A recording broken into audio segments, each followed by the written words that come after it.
Hello again.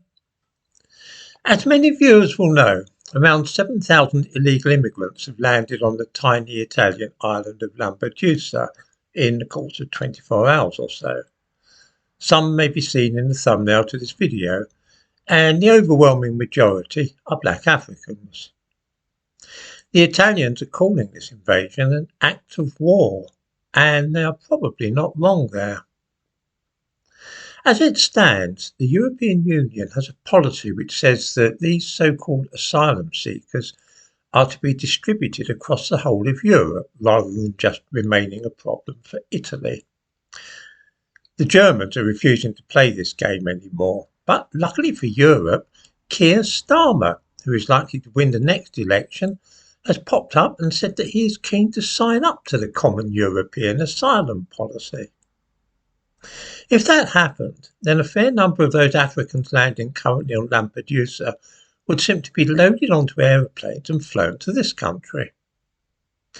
I doubt if there is a single person in Britain, outside Westminster and Hampstead that is, who would like to see this happen. Why then is Labour keen to sign up to such a deal? It's pretty obvious, really. This would mean that Britain surrendered control of her policy on illegal immigration to Brussels. The European Union would then be able to decide which of those people landing on Lampedusa, and how many of them, would be transported to Britain and allowed to live here. Granting Europe the right to dictate such matters would mean, in effect, surrendering control of our borders to Brussels. As countries like Germany refuse to take any of those people from Italy, the obvious solution would be, instead, to send them here. Hungary has refused to take part in the Common Asylum Policy, as have other countries. One can only imagine the delight in Brussels when they heard that Britain would be keen to sign up to the scheme when Labour get in at the next election. This is, of course, the Labour Party testing the wind.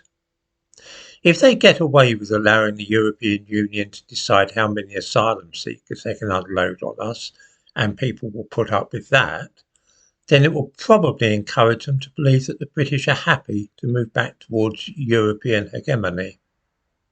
It's a trial to see how much, if any, opposition is expressed towards the idea.